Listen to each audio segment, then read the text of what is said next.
একটি মোটর চালিত wheel chair বদলে দিতে পারে একটি পরিবারের জীবন। দর্শক, এই সেই সাগর ভাই যাকে নিয়ে একটি ভিডিও করেছিলাম।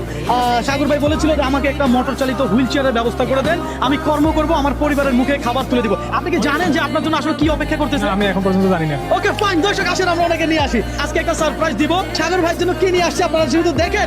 ওকে ফাইন, সবাই প্রস্তুত? Yes! দর্শক, আজকে সাগর ভাইয়ের জন্য আমাদের এটা সারপ্রাইজ। আপনার কেমন লাগতেছে? অনেক আনন্দ লাগতেছে আমার আজকে। অনেক দিনের স্বপ্ন পূরণ হয়েছে। বলার মতো ভাষা নাই আমার। কান্না আসতেছে কিন্তু কাঁদতে পারতেছি না, কারণ পুরুষ মানুষ কি বলবো আর, বলার মতো ভাষা নাই। ওনার এই পরিস্থিতি, উনি কিন্তু সোজা হয়ে দাঁড়াইতে পারে না, তারপরে উনি চায় ওনার পরিবারকে উনি কর্ম করে খাবার তুলে দিবে। আপনার তো চাওয়া ছিল এই গাড়িটাই, তাই তো? অবশ্যই। এটা তো হুইল চেয়ার না, এটা মোটর সিস্টেম হুইল চেয়ার এটাকে বলে। আচ্ছা, এটা আমার জন্য এনাফ।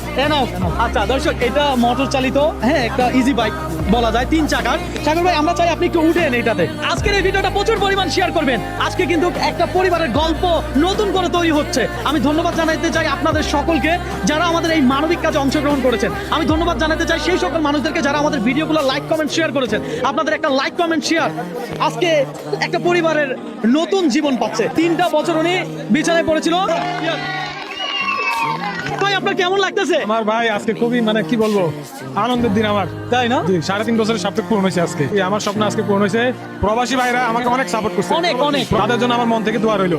আমরা আমাদের চেষ্টা চালিয়েছি, আপনারা কিন্তু এটা পূর্ণতা দিয়েছেন। আর রবীন্দ্রের মাধ্যমে আমরা চাই এটা আরো দেখতে সবাইকে, যাতে এই কাজগুলো আরো সামনের দিকে আরো হয়, এরকম কাজ, মানবিক কাজ। এই গাড়িটার উচিলে একটা পরিবার চলবে।